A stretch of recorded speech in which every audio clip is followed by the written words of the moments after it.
There is a reason you're hearing this right now, and it is not accidental that your attention landed here at this exact moment, because something inside you has already sensed that there is more to what you have been experiencing, more than confusion, more than mixed signals, more than the endless cycle of trying to understand why love feels just out of reach. And before anything else, you need to hear this clearly. What you felt was real, not imagined, not exaggerated, not something you created out of loneliness, because the hardest part of your experience has never been the emotions themselves. It has been the feeling that you're the only one who sees what is happening, the only one trying to make sense of something that refuses to be explained. You may have gone through moments where someone seemed close and then suddenly distant, where they appeared present but emotionally unavailable, where they gave just enough to keep you engaged but never enough to make you feel secure. And the confusion did not come from what they did, but from the inconsistency of it, because one moment you felt seen, and the next moment you felt invisible. And what made it even more disorienting was that just when you began to pull away, just when you started to detach, they would reappear again, as if something inside them reacted to your distance. This is where most people make a mistake. They try to understand the other person, they analyze their behavior, they question their intentions. But they miss the deeper truth. The real question is not what is wrong with them. The real question is, what is this experience revealing about you? Because relationships are not random. They are reflections, mirrors that show you parts of yourself that remain unresolved, unseen, or unaccepted. And every strong emotional reaction you have toward someone is pointing to something within your own psyche that is asking to be acknowledged. When you feel drawn to someone intensely, it is rarely just about them. It is about something in them that resonates with a part of you that has not been fully expressed. Perhaps you admire their freedom because you feel restricted. Perhaps you are attracted to their confidence because you have not allowed yourself to step into your own. And in the same way, when someone irritates you deeply, it is not just about their behavior. It is about something in you that you have pushed away, something you have not been willing to see, because what we reject in others often mirrors what we reject in ourselves. Carl Jung described this as the shadow, the hidden part of the psyche that contains everything we deny, suppress, or feel ashamed of. And this shadow does not disappear just because we ignore it. It lives beneath the surface, influencing our reactions, shaping our relationships, and quietly directing our choices without our awareness. And when you encounter someone who triggers you strongly, whether through attraction or frustration, you are encountering a reflection of that hidden part. If you look at your relationship patterns, you may begin to notice repetition, not necessarily in the people themselves, but in the emotional dynamics. Perhaps you often feel abandoned or misunderstood or not chosen, or maybe you find yourself drawn to people who cannot fully meet you. And this is not coincidence, it is pattern. And pattern is the language of the unconscious. It is how your inner world expresses what has not yet been resolved. The purpose of this is not to blame you, but to empower you. Because once you recognize that these patterns originate within you, you also realize that you have the ability to transform them. And transformation does not begin by changing others. It begins by understanding yourself, by observing your reactions without judgment, by becoming curious instead of defensive, And by asking yourself what part of you is being activated in each interaction, the people who challenge you the most are often the ones who reveal you the most, not because they are special, but because they activate something already present within you. And when you begin to see relationships this way, everything changes. Because instead of reacting impulsively, you start to observe. Instead of blaming, you begin to reflect. And instead of feeling powerless, you begin to reclaim responsibility for your inner world. This does not mean that everything others do is acceptable or that you should tolerate harmful behavior, but it does mean that your emotional reactions hold valuable information. And when you learn to read that information, you gain insight into yourself that no external advice could ever give you, because your triggers are not obstacles. They are signals. Over time, as you develop this awareness, something subtle but powerful begins to shift. The people who once triggered intense emotional responses no longer affect you in the same way. The situations that once felt overwhelming begin to feel manageable, and without forcing anything, your relationships start to change because you're no longer approaching them from the same internal state. And when your internal state changes, your external reality follows. You stop chasing people who reflect your wounds, and instead, you begin to attract people who resonate with your wholeness. Not because you're trying to, but because your energy is different, your expectations are different, your boundaries are clearer, and most importantly, your relationship with yourself is stronger. And this is where the deeper truth emerges. The part of yourself that you reject is the same part that interferes with your ability to experience love fully. Because as long as there are aspects of yourself that you cannot accept, you will continue to project those aspects onto others. You will misinterpret their behavior.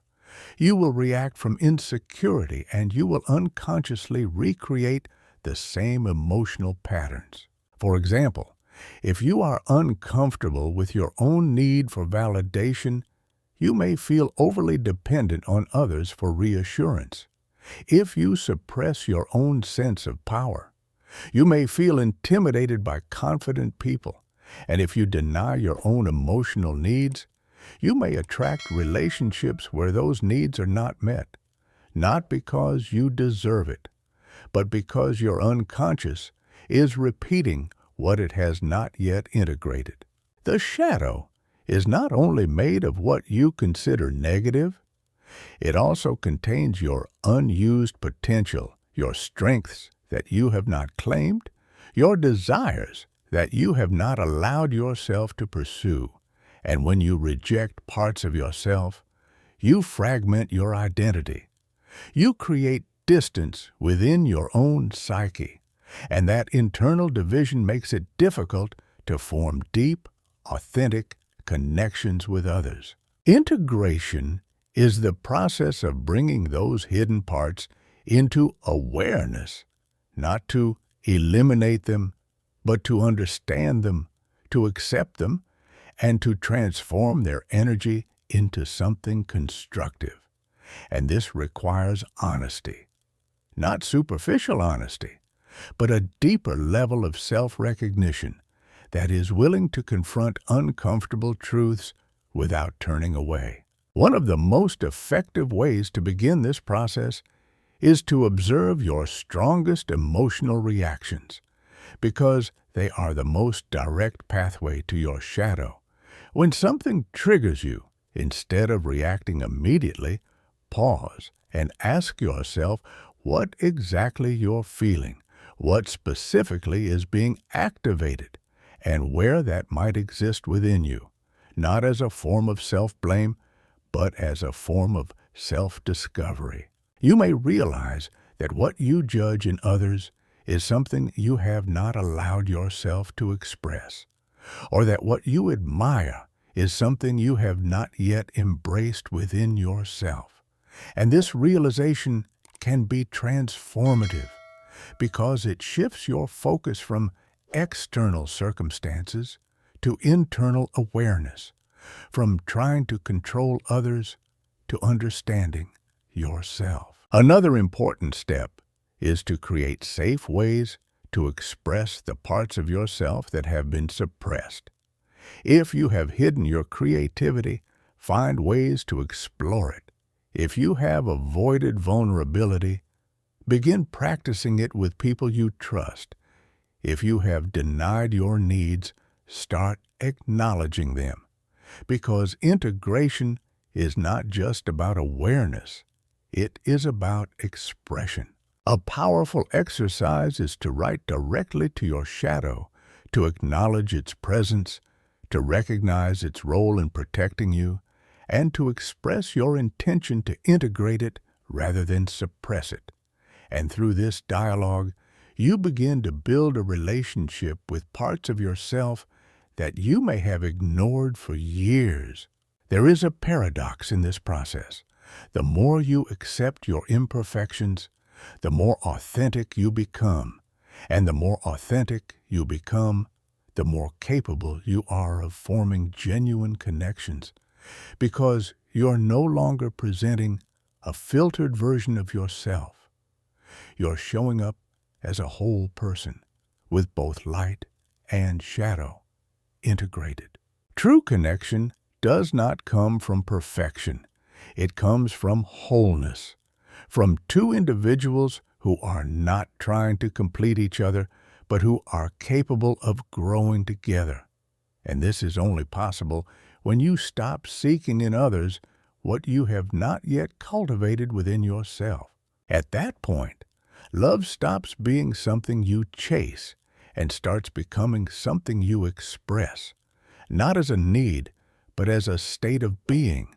And this shift changes everything, because when you're no longer dependent on external validation, your relationships become spaces of mutual growth rather than emotional survival. And this leads to a deeper understanding of love itself. Love is not just about feeling good. It is not just about comfort or connection. It is a process of self-discovery, a journey that reveals aspects of yourself that would otherwise remain hidden. And every relationship you experience is part of that journey, whether it brings joy or pain. Because until you understand this, you will continue to repeat the same cycles, searching for something outside of you that can only be found within. And no matter how many people you meet, no matter how many relationships you experience, the pattern will remain the same until you change the way you relate to yourself. When you begin to see love as a path of self-discovery rather than a destination, something fundamental shifts in the way you experience relationships. Because instead of asking why things keep happening to you, you start asking what they are trying to show you. And this single change in perspective transforms you from someone who reacts to circumstances into someone who learns from them. And that is where real growth begins. If you look closely at your past relationships, you will likely notice patterns that repeat themselves in different forms.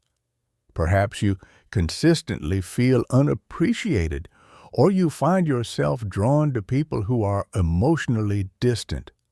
Or maybe you tend to lose yourself in relationships, giving more than you receive. And these patterns are not random. They are expressions of deeper emotional imprints that were formed long before you became aware of them. Many of these patterns originate in early experiences, in the way you first learned what love meant, how it felt, and what was required to receive it. And those early impressions do not simply disappear. They become templates that shape your expectations, your behaviors, and your emotional responses in adulthood, often without your conscious awareness. This is why familiarity can feel so powerful, even when it is painful, because the mind is conditioned to recognize what it already knows, and it interprets that familiarity as safety, even if it leads to unhealthy dynamics. And this is how cycles are maintained, not because you choose them consciously, but because they feel known. Breaking these patterns requires awareness, but not just intellectual awareness. It requires emotional awareness, the ability to recognize when you're being pulled into familiar dynamics and to pause before automatically responding. And this pause is where your power lies, because it allows you to choose differently. Behind every recurring pattern, there is usually a belief, often unconscious, that shapes your perception of yourself and others, and these beliefs act like filters, influencing what you notice, how you interpret situations, and what you expect from relationships. And if those beliefs remain unexamined, they continue to reinforce the same experiences. For example, if you hold a belief that you're not worthy of consistent love, you may unconsciously tolerate inconsistency, or if you believe that love must be earned through effort, you may overextend yourself in relationships, constantly trying to prove your value. And these patterns are not reflections of your worth, they are reflections of what you have internalized. Understanding this is not about criticizing yourself. It is about recognizing the mechanisms that have been operating beneath your awareness. Because once you see them clearly, you can begin to question them. And once you question them, you can begin to change them. This process also involves paying attention to your emotional triggers, those moments when your reaction feels stronger than the situation itself, because those reactions are often connected to deeper wounds. And when you learn to identify these triggers, you gain access to the underlying patterns that drive your behavior. Instead of reacting impulsively, you begin to observe. You notice the sensation in your body, the thoughts that arise, the urge to respond in a certain way, and in that moment of awareness, you create space to choose a response that aligns with who you are becoming, rather than who you have been conditioned to be. Taking responsibility for your patterns is a crucial step, not in a way that blames you, but in a way that empowers you. Because as long as you see yourself as a victim of circumstances, you remain stuck in them. But when you recognize your role in maintaining these patterns, you also recognize your ability to change them. This does not mean that everything is under your control, but it does mean that your internal responses are within your influence.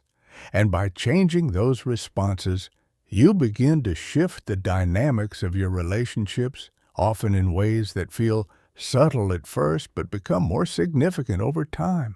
Another important aspect of breaking patterns is reconnecting with your body, because your body often senses what your mind has not yet fully processed. It reacts to inconsistency, it tightens in the presence of discomfort, it signals when something does not feel right. And learning to trust these signals can help you make more conscious decisions. You may notice that certain dynamics create a sense of urgency, intensity, or emotional turbulence. And while these feelings can be mistaken for passion, they are often indicators of unresolved patterns being activated, and recognizing this distinction allows you to step back rather than becoming consumed by the experience. Setting boundaries is also essential in this process, not as a way of controlling others, but as a way of honoring yourself, because boundaries define what you're willing to accept, and they create a structure that supports healthier interactions. And when you begin to set and maintain boundaries, you interrupt patterns that rely on your lack of them. At first, choosing differently may feel uncomfortable, even unnatural, because it goes against what is familiar. But this discomfort is part of the process. It is a sign that you are creating new ways of relating, new patterns that align with your growth rather than your past conditioning. Change does not happen instantly. It is gradual. It requires consistency, patience, and self-awareness. And there will be moments when you feel pulled back into old patterns. But each time you recognize that pull and choose differently, you reinforce a new path. And over time, that new path becomes your default. The goal is not perfection, but awareness. The ability to see clearly, to choose consciously, and to create relationships that reflect who you are now, not who you were shaped to be by past experiences. And as this awareness deepens, your understanding of love continues to evolve, because you begin to realize that love is not something you find in another person. It is something that emerges from within you. And when you depend entirely on external sources for love, you create a cycle of need, a constant search for something that never feels fully secure. External love can be meaningful, but it is inherently limited because it is influenced by another person's capacity, their fears, their limitations, their own unresolved patterns. And when your sense of love depends solely on that, it becomes unstable. The shift happens when you recognize that you are the primary source of your own experience of love, not in a self-centered way, but in a foundational way, because the way you relate to yourself sets the tone for how others relate to you. And when you begin to cultivate self-acceptance, self-respect, and self-compassion, your external relationships begin to reflect that. Unconditional self-love is not something you achieve once and for all. It is a practice, a continuous process of choosing to treat yourself with understanding rather than judgment, especially in moments when it feels difficult. And this practice gradually transforms the way you experience yourself and others. You begin to notice that you no longer seek validation in the same way. You no longer feel compelled to chase or prove your worth, and instead of approaching relationships from a place of lack, you approach them from a place of completeness. And this changes everything. When you no longer need someone to fill a void within you, your connections become more balanced, more authentic, because they are not based on dependency, but on mutual presence. And this allows love to exist in a healthier, more sustainable form. There is also a common misconception that self-love leads to selfishness, but in reality, it creates the opposite effect, because when you are grounded in your own worth, you're less likely to project your unmet needs onto others, and more capable of seeing them clearly, without distortion. You become more compassionate, not because you ignore your needs, but because you're no longer expecting others to fulfill them entirely. And this balance allows relationships to become spaces of growth rather than sources of pressure. A practical way to develop this is through conscious self-compassion, especially when you experience difficult emotions. Instead of suppressing them or judging yourself for having them, you acknowledge them, you allow them to exist, and you respond to yourself with the same understanding you would offer someone you care about. This simple shift changes your internal environment. And as your internal environment becomes more supportive, your external experiences begin to align with it, not instantly, but progressively, as your behavior, your expectations, and your energy evolve. Over time, you begin to realize something profound, that love has not been absent from your life. It has been present all along, but perhaps not in the way you expected, and the search for it outside of yourself has often distracted you from recognizing it within. Like someone searching for water while standing in the ocean, you may have been surrounded by love without fully seeing it, because you were looking for it in a specific form, from a specific source. And this realization does not diminish the importance of relationships. It deepens it, because it allows you to engage in them without losing yourself. Love is not something you earn by becoming perfect. It is something that emerges when you accept yourself as you are, with both your strengths and your imperfections. And this acceptance creates a sense of wholeness that no external validation can replace. When you reach this point, your relationships no longer feel like something you need to survive. They become something you choose to experience, something that adds to your life rather than defining it. And this is where true connection becomes possible. Because true connection is not built on need. It is built on presence, on two individuals who are capable of standing in their own completeness while choosing to share their experience with each other. And this kind of connection is not driven by fear, but by freedom.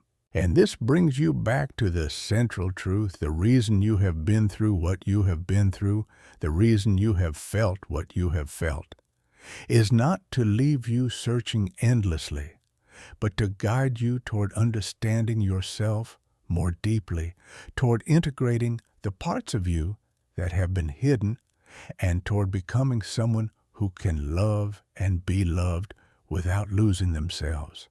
Once you understand this, everything changes, because love is no longer something you chase. It becomes something you embody, something you express naturally. And when you live from that place, your relationships stop being a source of confusion and become a reflection of who you truly are. And that is the key. The realization that no one can love you more deeply than you're willing to love yourself. Not because others are incapable, but because your relationship with yourself defines the depth of every connection you experience. And when you truly understand this, love stops being a search and becomes a state of being. So, if this message resonated with you, if something in you recognized the truth in it, hold on to that awareness, because it is not just information, it is direction, a shift that has already begun within you. And the more you follow it, the more your life and your relationships will begin to reflect it. And remember this, love is not something you find one day. It is something you build, something you live, something you become. And that journey does not start somewhere in the future. It starts now, in the way you choose to see yourself, in the way you choose to treat yourself, and in the way you choose to understand everything you have been through.